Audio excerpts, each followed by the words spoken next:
ತುಲಾ ರಾಶಿಯ 2025 ಜನವರಿ ತಿಂಗಳ ಮಾಸಿಕ ಭವಿಷ್ಯವನ್ನು ನೋಡೋಣ. ತುಲಾ ರಾಶಿಯವರಿಗೆ ಈ ಒಂದು ಮಾಸದಲ್ಲಿ ಸ್ವಲ್ಪ ಪ್ರಾಬಲ್ಯತೆಗಳು ಜಾಸ್ತಿಯಾಗಿದ್ದರೂ ಸಹಿತ ಗುರುವಿನ ಪ್ರಭಾವ ಜಾಸ್ತಿಯಾಗಿದೆ.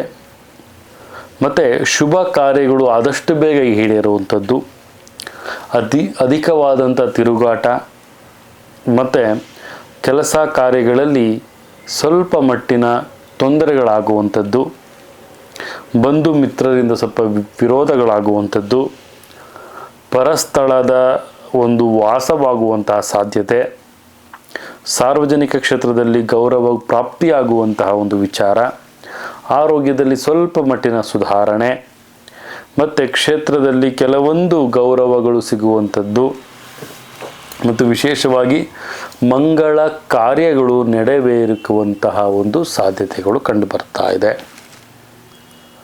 ವಿಶೇಷವಾಗಿ ತುಲಾ ರಾಶಿಯವರಿಗೆ ಸ್ವಲ್ಪ ಮಟ್ಟಿನ ಏರಿಳಿತಗಳಿದ್ರೂ ಸಹಿತ ಅದನ್ನು ಅವರು ಯಾವುದಕ್ಕೂ ಧೃತಿಗೆಡೋದಿಲ್ಲ.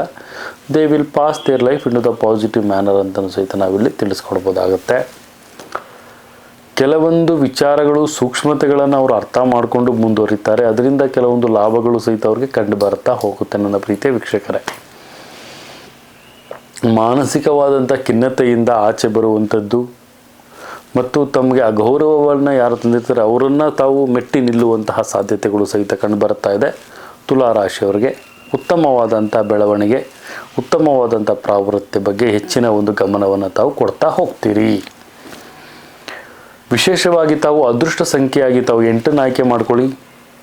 ಮತ್ತು ವಿಶೇಷವಾಗಿ ತಾವು ಈ ಒಂದು ಜನವರಿ ತಿಂಗಳು 2025 ಶ್ರೀಚಕ್ರ ಧಾರಣೆಯ ಒಂದು ಆರಾಧನೆಯನ್ನು ಮಾಡೋದ್ರಿಂದ ತುಂಬ ಉತ್ತಮವಾಗುತ್ತೆ.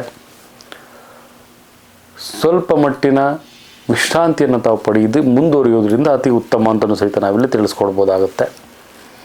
ವಿಶೇಷವಾಗಿ ನಮ್ಮ ಒಂದು ಕಾರ್ಯಕ್ರಮವನ್ನು ವೀಕ್ಷಿಸುವಂಥ ನಮ್ಮ ಪ್ರತಿಯೊಂದು ವೀಕ್ಷಕ ಬಂಧುಗಳಿಗೆ ಹೃತ್ಪೂರ್ವಕವಾದಂಥ ಧನ್ಯವಾದಗಳನ್ನು ಅರ್ಪಣೆ ಮಾಡ್ತಾ, ಇದೇ ರೀತಿ ನಮ್ಮ ಒಂದು ಚಾನಲನ್ನು ಲೈಕ್ ಮಾಡಿ, ಶೇರ್ ಮಾಡಿ, ಕಮೆಂಟ್ ಮಾಡಿ, ಪ್ರತಿಯೊಂದು ವಿಚಾರಗಳು ತಮಗೆ ನಮ್ಮ ಒಂದು ಚಾನಲಲ್ಲಿ ಸಿಗ್ತಾ ಹೋಗುತ್ತೆ ಅಂತ ಹೇಳ್ತಾ, ತಮ್ಮ ಜೀವನ ಸುಖಕರವಾಗಿರಲಿ, ಆದಾಯದಾಯಕವಾಗಿರಲಿ ಅಂತ ಹೇಳ್ತಾ ನನ್ನ ತಾಯಿ ಜಗನ್ಮಾತೆ ಶ್ರೀ ಕೊಲ್ಲೂರು ಮೂಕಾಂಬಿಕಾ ದೇವಿಯವರಿಗೆ ಪ್ರಾರ್ಥನೆಯನ್ನು ಮಾಡ್ತಾ, ಸರ್ವೇ ಜನ ಸುಖಿನೋ ಭವಂತು, ಸರ್ವಮಂಗಳಾನಿ ಭವಂತು.